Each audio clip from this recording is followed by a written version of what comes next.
Salve, rapaziada, como vocês estão? Bora começar o resumo da terceira rodada da fase de grupos da Libertadores.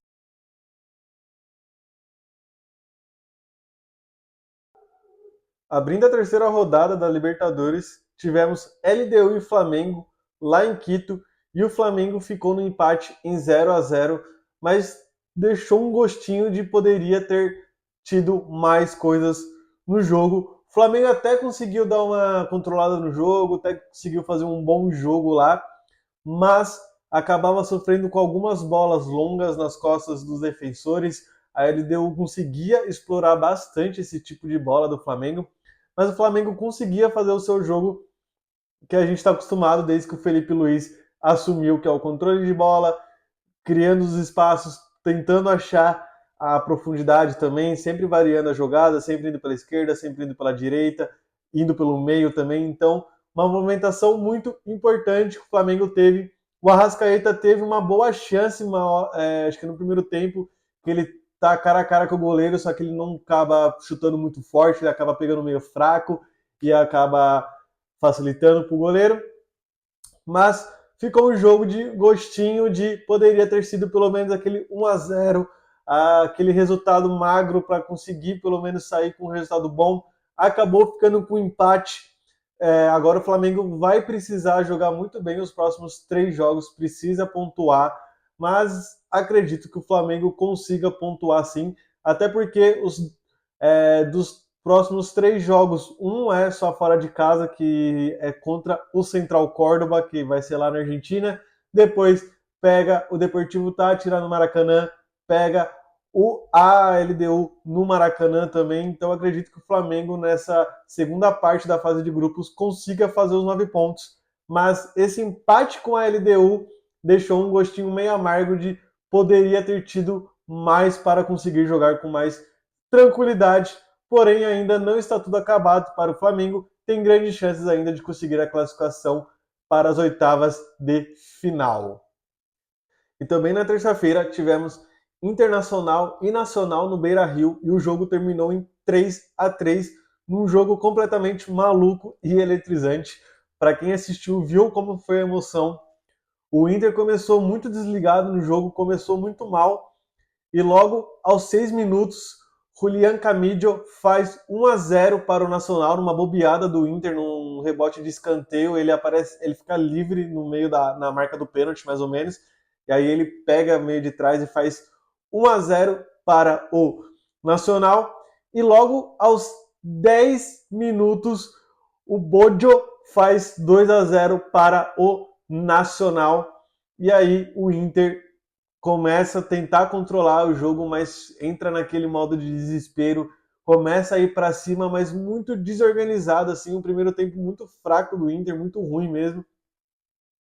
E o Nacional, vendo isso, começa a fazer aquela cera que a gente já sabe como que funciona, começa a fazer aqueles lances que a gente sabe, demora para bater tiro de meta, qualquer falta rola 5 vezes no chão, fica gritando, fica chamando o juiz, chama médico, enfim. E o Inter começou a cair nessa pilha do Nacional. E o árbitro também, muito ruim, o árbitro picotava muito a partida, o VAR interferiu 4 vezes no primeiro tempo, cada vez que paralisou o jogo era 2, 3 minutos parado, assim, era uma coisa horrível de assistir assim, no primeiro tempo, muito, muito ruim. E aí o Inter foi melhorando na partida, foi tendo mais chances, foi criando, começou a levar o Nacional mais para trás, começou a pressionar o Nacional. Só que nos 43 minutos, em um escanteio, Sebastian Coates aproveita uma falha do Antony. O goleiro do Inter falhou muito ali no gol, ele poderia ter feito coisa melhor. Tudo bem que o Ener Valencia tenta tirar a bola, acaba atrapalhando ele um pouco, mas ele foi muito mal no lance, o Antony, e aí o Sebastian Coates faz 3-0. Porém, o Nacional já tinha cometido acho que uns 2 pênaltis, que foi anulado pelo VAR por causa de impedimento, e o Nacional estava louquinho para fazer um pênalti no Inter. O juiz estava louco também para apitar um pênalti para o Inter, e logo nos 45 minutos o Wesley recebe, perdão, recebe a bola no ataque, invade a área e aí ele sofre o pênalti aí sem irregularidade, sem impedimento, sem VAR, sem nada. Aí acontece o pênalti e Alan Patrick bate no meio forte, firme e desconta para o Internacional. Na volta do intervalo, o Roger Machado faz uma boa substituição, coloca o Borré para jogar e aí o Inter volta bem melhor para o segundo tempo, vai pressionando, vai criando mais chances, tem mais paciência, começa a dar mais sustos no Nacional e o Nacional fica desesperado, o Nacional se perde na partida e aí o Romero dá um lindo passe para o Bernabéu, um passe em profundidade do Romero, assim, quem não viu, vai lá ver um passe lindo dele. E o Bernabéu vai muito bem no lance, dá o facão cortando para dentro, domina e faz o segundo gol do Inter, diminuindo, deixando 3-2 o placar. E depois do segundo gol do Inter, aí é pressão total do Internacional. E aí o Internacional cresce ainda mais na partida. E aí nos 28 minutos, no escanteio pela esquerda, o Alan Patrick cruza e o Fernando de cabeça empata o jogo para o Inter. Incrível, assim, o Inter mostrou que assim não precisava ter passado esse sufoco. Começou mal o jogo mesmo e acabou sofrendo. O Inter ainda teve boas chances de fazer o quarto gol, criou muito, mas não conseguiu ser efetivo e acabou ficando com empate. Mas um empate com um gosto de vitória, porque saiu tomando 3-0, diminuiu e buscou o empate no segundo tempo. Mas um sinal de alerta para o Inter, porque assim, era um jogo que não podia ter acontecido isso. O Nacional é o lanterna do grupo, né?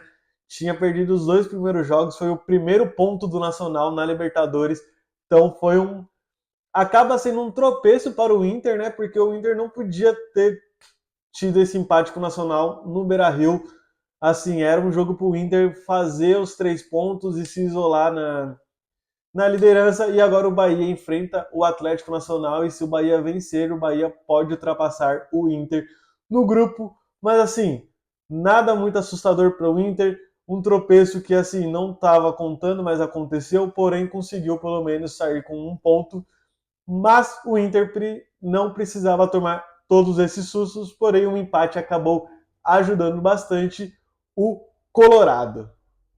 Na quarta-feira, tivemos Libertad e São Paulo, o jogo que valia a liderança do grupo, e o São Paulo venceu por 2-0, mas uma vitória que o Libertad vendeu muito caro para o São Paulo, mas assim, o São Paulo foi muito superior no jogo, assim, se for olhar assim, o São Paulo jogou muito melhor, o São Paulo pressionava o Libertad, o São Paulo jogava em cima, mas perdia muitas chances no primeiro tempo, o São Paulo não conseguia ser muito efetivo no primeiro tempo.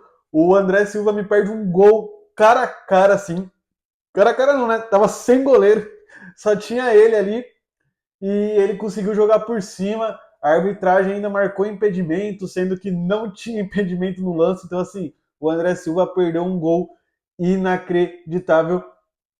E o Rafael ainda fez boas defesas, tanto no primeiro quanto no segundo tempo, ajudando o São Paulo também a não sofrer mais gols. Sofrer mais gols não, a sofrer os gols. E aí, os gols saem no segundo tempo, aos 17 minutos, num lindo lançamento, se eu não me engano, do Luciano para o Lucas Ferreira, moleque da base. E aí, ele avança pela direita, dá uma bela arrancada, invade o espaço, dribla o adversário e chuta rasteiro debaixo do goleiro, né? Chuta forte rasteiro e faz o gol do São Paulo, abrindo o placar e o seu primeiro gol como jogador profissional. Cara, que história, né? Que o moleque vai ter para contar. O primeiro gol profissional dele foi numa Libertadores e jogando fora de casa, ainda jogando lá no Paraguai, abrindo o placar para o São Paulo numa linda jogada. E aí o São Paulo continuou melhor ainda. São Paulo pressionava bastante, mas não conseguia aproveitar as chances. E quando o Libertad tinha chance de contra-atacar, o Libertad era muito perigoso. E aí vem o lance do pênalti, um pênalti claro que teve. E se eu não me engano é Mel Garreiro que bateu, se eu não me engano. E assim, Que displicência dele bater. Ele não toma distância da bola, ele chuta alto. Gente, tava chovendo, chuta rasteiro e forte. Tava chovendo demais lá no jogo. E ele me chuta alto, forte, e a bola pega no travessão e sai. Um pênalti, assim, inacreditável. Não dá para entender por que ele bateu daquele jeito. E aí, o São Paulo foi indo até que nos 44 minutos, em boa jogada, o André Silva de cabeça faz o segundo gol do São Paulo, garantindo a vitória de São Paulo e garantindo a liderança do grupo. O São Paulo vem muito bem na Libertadores, teve um tropeço ali com o Alianza Lima, mas se recuperou bem, venceu o Libertad, que era líder do grupo, e agora o São Paulo assume a liderança e vai empolgado para as próximas rodadas da Libertadores. Tivemos também Estudiantes e Botafogo, e o Botafogo perdeu para o Estudiantes de 1-0. E outro jogo muito ruim do Botafogo, um time ainda que parece que não se encontrou nesse ano, um time que ainda não encaixou na temporada. Tudo bem que o Renato Paiva tem pouco tempo de trabalho, mas assim, o Botafogo tem elenco para já estar encaixado, para estar jogando melhor, e não vem jogando bem. E ontem foi mais uma prévia disso que tivemos desse time do Botafogo, sofrendo muito na saída de bola. O Estudiantes conseguia pressionar a saída de bola do Botafogo. O Botafogo muitas vezes não conseguia trocar 3, 4 passes para sair da sua linha defensiva. Já tinha jogadores do Estudiantes em cima deles. E o Botafogo mal conseguia atacar também os Estudiantes. O Botafogo nem conseguia trocar passes no ataque. O Igor Jesus muito sumido, não conseguiu também fazer muitas coisas. E o Botafogo sofrendo muito. E aí, nos 38 minutos, vem o lance do gol, que o Guido Carrilho chuta de longe, desvia no zagueiro do Botafogo, e aí o John falha muito grande. Ele tem uma grande falha ali. Ele até falou que a bola acaba dando um pingo ali na grama, que tem um murrinho que atrapalha ele. Mas assim, o John vai muito mal e falha no gol do Estudiantes, e acabou sendo o lance capital da partida, acabou sendo o único gol da partida. No segundo tempo, o Savarino tem uma linda jogada que ele encobre o goleiro, quase faz um golaço, mas a bola pega no travessão. Se eu não me engano, é o Igor Jesus que tenta tocar de cabeça, mas a bola vai mais alta, ele não alcança, e aí o Botafogo perde uma grande chance de conseguir sair com o empate lá da Argentina.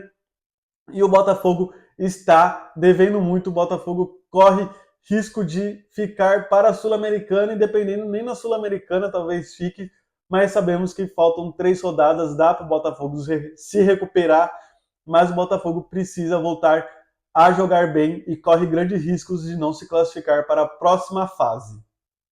E encerrando a quarta-feira, tivemos Atlético Bucaramanga e Fortaleza lá na Colômbia, e o jogo terminou em 1-1, um jogo muito difícil para o Fortaleza, um jogo que o Fortaleza precisava vencer, precisava buscar a vitória, e o Atlético Bucaramanga é um time que sabe se defender e sabe contra-atacar bem também. Eu achava que ia ser o time que não ia trazer tantas dificuldades, mas vem surpreendendo por ser seu primeiro ano na Libertadores, está surpreendendo demais, está jogando muito bem, mas o Fortaleza conseguia jogar de igual para igual, conseguia contra-atacar, conseguia criar bastante sustos também, mas levava alguns sustos, até que nos 13 minutos o Daverson sofre pênalti, o juiz não marca na hora, ele continua o lance, aí quase que o Alanzinho ainda faz o gol do Fortaleza, porém quando a bola para, o VAR chama o árbitro, e aí corretamente o árbitro vai lá e marca o pênalti, e aí o Daverson vai bater, já está quase nos 19, 20 minutos, muito tempo depois que o Daverson sofre o pênalti. Perdão. E aí o próprio Daverson vai para a batida, ele bate mal, o goleiro dá o rebote para o meio da área, e o próprio Daverson vai lá e faz o gol do Fortaleza. E aí o Fortaleza tem a chance de fazer o segundo, cria bastante para tentar fazer o segundo gol, mas não aproveita. O Atlético Bucaramanga vai para cima no segundo tempo, tenta o empate, dá alguns sustos no Fortaleza. O Fortaleza dá alguns sustos no Atlético Bucaramanga também, mas o Fortaleza não conseguia fazer o segundo gol para matar a partida. E até que no final do jogo, nos 44 minutos, o Atlético Bucaramanga tem pênalti a favor e Luciano Pons vai bater, bate mal, a bola pega no travessão, só que no travessão ela bate e vai para dentro. E aí foi o gol de empate do Atlético Bucaramanga no final. E com essa vitória, o Atlético Bucaramanga, com esse empate, o Atlético Bucaramanga é líder do grupo com 5 pontos e o Fortaleza tem apenas 1 ponto na Libertadores. Lembrando que o jogo contra o Colo-Colo ainda não tem uma definição do que vai acontecer, se eles vão continuar a partida, se eles vão finalizar com empate ou com vitória para o Fortaleza. A Conmebol ainda não se pronunciou sobre o caso, então o Fortaleza, com um jogo a menos, tem apenas 1 ponto e está muito complicado para o Lion, que precisa se recuperar muito para tentar conseguir a classificação para a próxima fase. E encerrando na quinta-feira, tivemos Bolívar e Palmeiras na Bolívia, e o Palmeiras venceu por 3-2, num jogo em que o Palmeiras começou muito bem, mas por conta da altitude o Bolívar ainda tinha algumas facilidades, o Bolívar criava algumas chances, o Palmeiras também criava, e aí nos 18 minutos o Bolívar vai sair tocando, o zagueiro domina errado a bola, o Flaco muito bem, vai, avança, rouba a bola, o goleiro sai totalmente desesperado, assim, não sei porque o goleiro saiu daquele jeito, não precisava, porque o outro zagueiro do Bolívar estava perto para fazer a pressão no Flaco e o goleiro poderia fechar só o ângulo, não precisava sair desesperado. Só que aí o goleiro sai desesperado, o Flaco percebe, dribla o goleiro, avança até a entrada da área e aí o Flaco abre o placar para o Palmeiras. E aí o Palmeiras consegue controlar o jogo, o Palmeiras consegue ter mais a posse de bola, só que aí o Bolívar conseguia umas escapadas muito boas, dava alguns sustos no Palmeiras, tem uma cabeçada cara a cara com o Everton e o Everton vai muito bem, faz a defesa, o Bolívar insiste bastante, mas o Everton vai muito bem e faz boas defesas no primeiro tempo. E aí nos 45 minutos do final do primeiro tempo, o zagueiro de novo se atrapalha, o Flaco dá o bote, rouba a bola, o Flaco avança, o Estevam tá na direita, o Facundo na esquerda, ele toca pro Facundo, o Facundo vai devolver pro Flaco, a bola escapa do Flaco, mas por sorte o Estevam estava perto e faz o segundo gol do Palmeiras. O Palmeiras vai para o intervalo com uma vitória, com uma vantagem de 2-0. Só que no segundo tempo o Bolívar volta melhor, o Palmeiras sente a altitude, o Estevam passou mal no intervalo, o Estevam passou mal no vestiário, e aí começa a sentir a altitude os jogadores do Palmeiras, o time do Palmeiras abaixa a intensidade e o Bolívar se aproveita muito bem disso, e aí nos 11 minutos, em uma boa jogada pela esquerda, Fábio Gomes recebe o cruzamento e de cabeça ele faz 2-1, e aí o Bolívar cresce, o Bolívar vai para cima do Palmeiras, o Bolívar começa a pressionar, o Palmeiras tenta se defender, o Palmeiras vai se protegendo, e aí nos 24 minutos, de novo pela esquerda, em outro cruzamento, Fábio Gomes vai lá e empata a partida. Só que o Palmeiras não demorou muito, logo nos 28 minutos, numa boa escapada pela direita, o Palmeiras faz uma bela triangulação, o Flaco recebe a enfiada de bola, ele avança, toca para trás, o Facundo Torres, eu não sei se ele foi querer dominar ou se ele foi querer chutar de primeira, não sei o que acontece, sei que a bola bate num pé, bate no outro, escapa dele, mas por sorte o Maurício estava perto, pega a bola e faz o terceiro gol do Palmeiras. E aí o Palmeiras toma mais cuidado, o Abel faz as mudanças para renovar o time, para ir controlando o time, porque senão o Bolívar ia se aproveitar do cansaço, porque jogar na altitude é muito ruim. cansa muito mais rápido para quem não está acostumado. E aí o Palmeiras consegue segurar a vitória por 3-2, uma vitória importantíssima, um resultado muito bom para o Palmeiras por conta da altitude. A gente sabe que jogar lá é muito difícil, mas o Palmeiras está se acostumando, querendo ou não, o Palmeiras está indo jogar lá quase todo ano, então o Palmeiras está ficando comum, entre aspas, assim, mas mesmo assim é muito ruim, é muito pesado assim para os jogadores que não estão acostumados a jogar lá, mas uma vitória importantíssima do Palmeiras. O Palmeiras continua líder do grupo, fica líder geral da Libertadores, é o único time 100% na Libertadores. E essa primeira rodada do Palmeiras, né, os 3 primeiros jogos, muito bem, o Palmeiras já encaminha a sua classificação para as oitavas de final.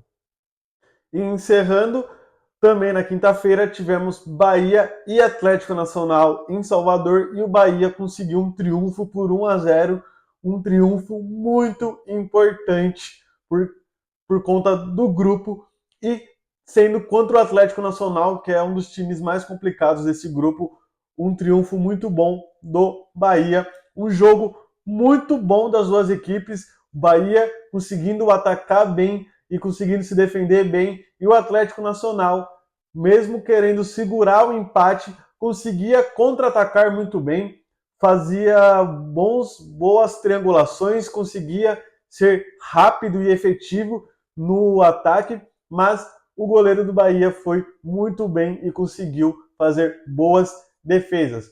O Bahia teve boas chances no primeiro tempo, o Bahia criou bastante, mas não conseguiu ser tão efetivo. No segundo tempo, o Bahia volta melhor, o Bahia continua criando bastante também. O Bahia era mais perigoso que o Atlético Nacional, o Bahia tinha mais chances, mas o Bahia não conseguia aproveitar as chances, até que nos 26 minutos, numa boa escapada do Ademir pela esquerda, ele avança, ele vai até a entrada da área, ele toca para o Everton Ribeiro já toca para o Caio Alexandre, e aí o Caio Alexandre, com toda a categoria, dá um lindo passe para o William José, que de costas ele só percebe, ele já ajeita o corpo e chuta de primeira, cruzado, fazendo um belo gol do Bahia, assim, uma jogada muito boa, o Ademir acreditando na jogada, indo até o final, avançando no campo, o Everton Ribeiro com toda essa categoria aí, calma, achando o Caio Alexandre muito bem também, num belo passe, e o William José não tem o que falar, a gente sabe que é um baita de um artilheiro, é um baita de um jogador, um centroavante muito efetivo. O William José ele não é de perder muitas chances, ele é muito bom e ele, com toda a sua experiência, nem precisou mexer muito, só olhou de costas, ajeita o corpo e já chuta de primeira. E um triunfo muito importante do Bahia, que agora assume a liderança do Grupo F, passou o Internacional, mas nas previsões ainda está bem. As duas equipes brasileiras na liderança, né? O Bahia em primeiro, o Inter em segundo, e os dois, por enquanto, se classificando. Mas um jogo muito bom do Bahia. O Bahia soube sofrer também, porque esse time do Atlético Nacional soube se defender bem, mas o Bahia também soube jogar na estratégia e conseguiu o triunfo para garantir a liderança do grupo. E esse foi o resumo da terceira rodada da fase de grupos da Libertadores. São Paulo, Palmeiras, Bahia conseguindo triunfos muito bons, conseguindo a liderança do grupo. São Paulo, numa disputa direta com o Libertad lá no Paraguai pela liderança, consegue uma vitória muito boa. O Palmeiras indo lá na altitude e conseguindo uma vitória muito boa, e o Bahia recebendo o Atlético Nacional e conseguindo um triunfo muito bom. Botafogo e Flamengo tropeçando, precisando se recuperar no campeonato. O Inter, mesmo tomando os 3 gols, conseguiu o empate, mas não era um jogo para dar esse tropeço aí, mas o Inter está muito bem. E o Fortaleza, que precisa se recuperar. A gente sabe que tem aquele jogo contra o Colo-Colo que ainda não tem uma definição da Conmebol, então vamos esperar, mas o Fortaleza conseguiu um empate, isso quer dizer que pode ser que o Fortaleza consiga reagir, mas a gente vai ficar esperando a decisão da Conmebol sobre esse jogo contra o Colo-Colo. Uma semana de folga agora na Libertadores. Nas próximas semanas, em maio, já começa as segundas rodadas, né? Já estamos indo para a reta final da fase de grupos. Alguns grupos já se alinhando para saber quem que vai se classificar para as oitavas, quem vai para os playoffs da Sul-Americana e para quem vai ser eliminado. E muitos grupos ainda disputando as vagas muito junto, então temos muitas emoções nas próximas rodadas da fase de grupos da Libertadores. Não se esqueça de se inscrever no canal, deixa o like, comenta aí o que vocês estão achando dessa Libertadores, compartilha para os amigos, ajuda a gente aí para aumentar o número aí de inscritos, de like, para a gente ter mais recursos aí para gravar melhor para vocês. E o de sempre, né? Curte, comenta, compartilha e segue a página para mais conteúdos. Tamo junto!